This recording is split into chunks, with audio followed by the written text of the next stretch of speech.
ترسل صور ومش والله بالخير. هذه رسالة لمريم حسين أقول فيها اتهبين وتخسين تاصلين لنعول غامدية أو نعول أي سعودية. هذه رسالة جتك من بدو الأردن، فاركدي واهجدي لا يجيك العلم الزين. والسلام عليكم.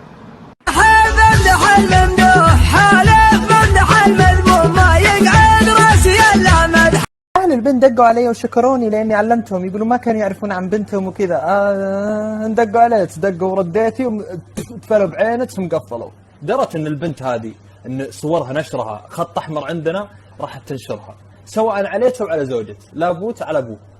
عاد ما يحتاج أعلمكم، الشعب السعودي ينسف تاريخك بين ليلة وضحاها. يعني اللي تقدمه في 50 سنة تقوم من النوم كذا ما في تاريخ. كان بالإمكان إنك تتصرفين تصرف أفضل من هذا، يعني مع هذه البنت. حتى لو ذبحتك الغيرة يا أبوي اضغطي على نفسك، تذكر أن وراء البنت ذي وراء كل بنت شعب. كل يوم يجي السب في بناتنا يجي الرد بردين، إلا بناتنا.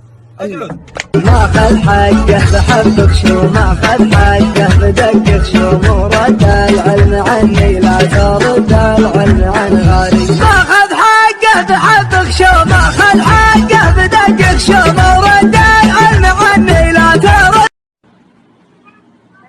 مريم حسين، لا تعال دقيقة اسمي شلون؟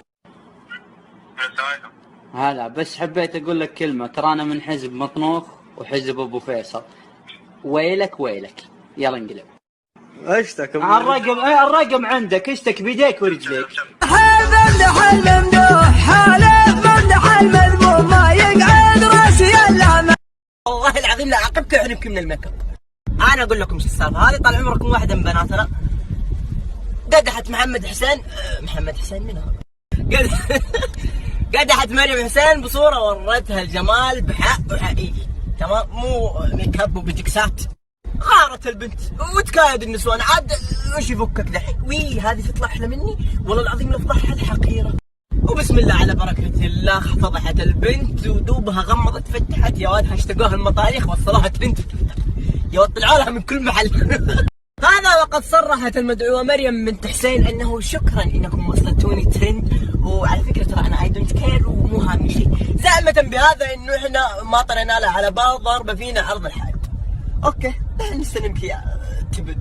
يعني في البدايه انا باخذها بنظره ايجابيه. مريم حسين قاعده تتحدث عن الشرف، يعني حجت البقره على قرونها، يعني بتحقق كل امنياتي الحمد لله. السلام عليكم ويعطيكم العافية وتقبل الله طاعتكم.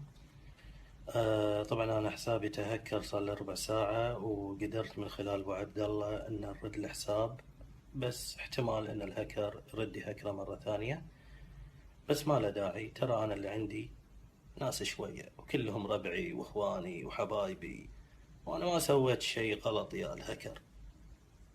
أنا دقيت على مريم حسين وقلت لها اعتذري للشعب السعودي، شنو اللي فيه شيء غلط؟ والمفروض مو بس أنا اللي أدق، المفروض أي فنان فيه غيرة على السعودية وعلى أهلنا بالخليج يدق ويطلب هالشيء هذا، وهي للأمانة قالت إن شاء الله. فبالنهاية ترى اللي عندي كلهم أهلي، يعني تبي الباسبورد أعطيك إياه، بس والله اللي موجودين كلهم أعتبرهم أهلي. ويعطيكم العافية وتقبل الله طاعتكم.